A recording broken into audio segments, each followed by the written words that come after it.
أعوذ بالله من الشيطان الرجيم. بسم الله الرحمن الرحيم. وقد نزل عليكم في الكتاب أن إذا سمعتم آيات الله يكفر بها ويستهزأ بها فلا تقعدوا معهم حتى يخوضوا في حديث غيره إنكم إذا مثلهم إن الله جامع المنافقين والكافرين في جهنم جميعا. سورہ نساء سورہ نمبر 4 آیت نمبر 140. اس آیت میں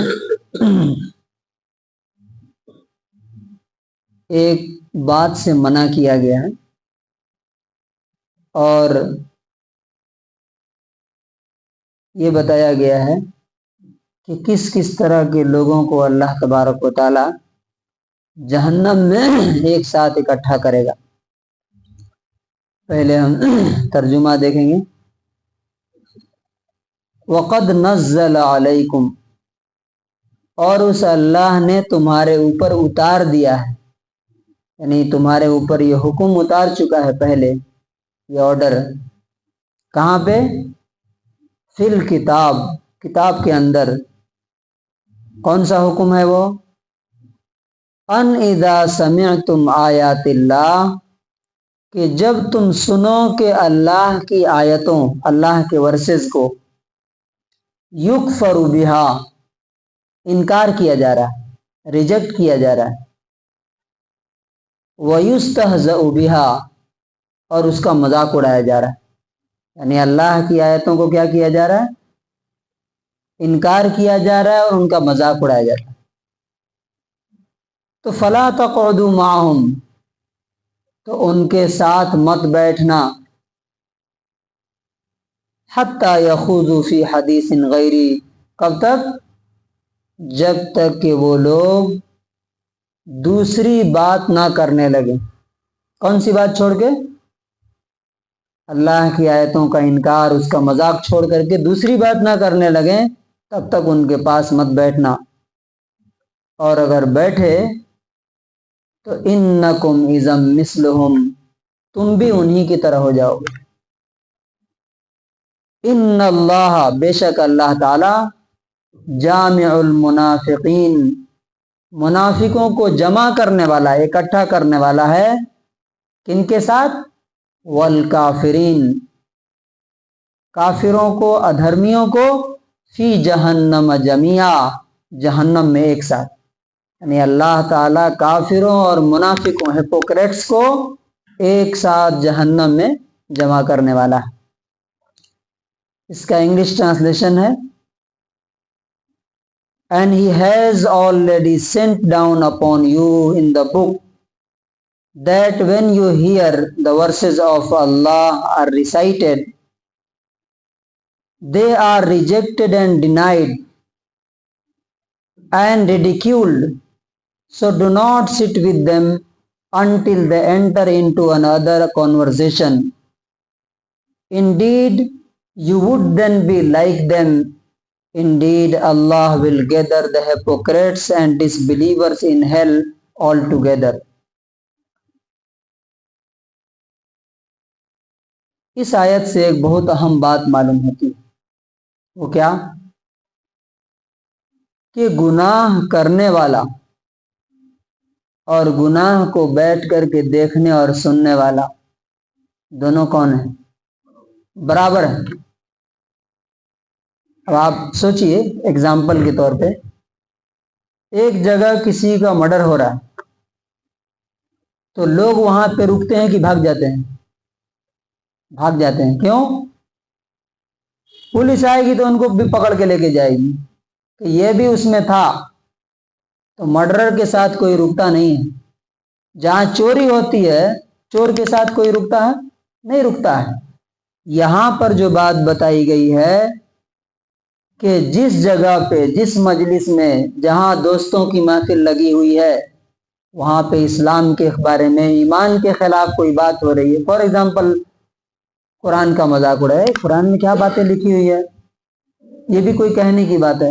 داڑھی کا مذاق اڑایا جا رہا ہے، پردے کا مذاق اڑایا جا رہا ہے، ٹوپی کا مذاق اڑایا جا رہا ہے، وہاں آپ بیٹھے ہوئے ہیں، تو اس کا مطلب کیا ہے؟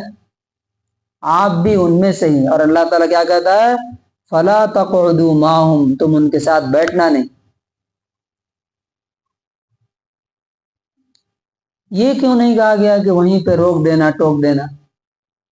دیکھیے کچھ کنڈیشنز ایسے ہوتے ہیں کہ جہاں پہ آپ روکیں گے تو اور فساد بڑھ جائے گا، آپ کے پاس پاور نہیں ہوتا۔ فار ایگزامپل آپ گئے کہیں شادی میں، وہاں ناچ گانے چل رہے ہیں، تو کیا آپ روک سکتے ہیں وہاں پہ؟ آپ اٹھ کر کے واپس چلے آئیے، آپ بتا دیجئے کہ ہم تمہارے ساتھ نہیں ہیں، یہ غلط کام ہے۔ اگر روکنے جائیں گے تو کیا ہوگا؟ فساد اور بگاڑ اور بڑھے گا۔ تو اللہ تعالیٰ کہتا ہے کہ ایسے لوگوں کے ساتھ تم کو بیٹھنا نہیں، اٹھ کے چلے جانا۔ اب خالی یہ ایک تو بڑا گناہ ہے، لیکن چھوٹے چھوٹے گناہوں میں بھی آپ دیکھیے، فار ایگزامپل کہیں بیٹھے رہتے ہیں، کسی کی غیبت شروع ہو جاتی، کسی کی برائی ہے، فلاں آدمی ایسا ہے، فلاں خراب ہے، فلاں، تو ایک تو طریقہ کیا ہے کہ آپ بیٹھے رہیے وہیں پہ، ہاں میں ہاں ملائیے، اور دوسرا طریقہ کیا ہے؟ روک دیجئے، اور تیسرا طریقہ کیا ہے؟ اٹھ کے وہاں سے چل دیجئے۔ تو بعض دفعہ کیا ہوتا ہے کہ انسان روک نہیں پاتا ہے، اعلیٰ درجہ تو یہ ہے، ٹاپ لیول یہ ہے کہ انسان روک دے، لیکن اگر اس کی طاقت نہ ہو تو وہاں سے اٹھ کر کے چلا جائے، کیونکہ دیکھنے کا اور سننے کا بھی گناہ ہے جتنا کرنے کا گناہ ہے۔ اور فرمایا کہ اگر تم ایسا نہیں کرے، بیٹھ کے اطمینان سے سنتے رہے، تو تم بھی انہی کی طرح ہو۔ یہ کیوں کہا؟ وہ کر تو نہیں رہا، لیکن سن کر کے، دیکھ کر کے سپورٹ کر رہا ہے۔ اور آپ کو معلوم ہے کہ قرآن میں کہا گیا ہے کہ کانوں اور آنکھوں سے بھی، ان السمع والبصر والفؤاد کل اولئک کان عنہ مسئولا، کہ کان، آنکھ اور دلوں کا بھی حساب قیامت کے دن ہوگا، کہ ان آنکھوں سے کیا چیزیں دیکھی، ان کانوں سے کیا باتیں سنی۔ اور سب سے جو اہم پوائنٹ ہے جس سے منع کیا جا رہا ہے وہ کیوں ہے؟ کہا جاتا ہے کہ جن لوگوں کے ساتھ آپ بیٹھتے ہیں انہی کی طرح آپ ہو جاتے ہیں۔ You are the average of 5 person you company with them۔ جن 5 لوگوں کے ساتھ آپ رہتے ہیں، اگلے کچھ دنوں میں، سالوں میں آپ انہی کی طرح ہو جائیں گے۔ اگر وہ اچھے ہیں تو اچھے ہو جائیں گے، ناکام اور فیلئر ہیں تو آپ بھی ویسے ہی ہو جائیں، انسکسیسفل ہو جائیں۔ اسی لیے کمپنی جو ہے، صحبت اور فرینڈشپ سرکل، یہ انتہائی امپورٹنٹ چیز ہے۔ اور آپ دیکھیے گا جتنی اچھائی انسان کے اندر آتی ہے اور جتنی برائی آتی ہے، سب کہاں سے آتی ہے؟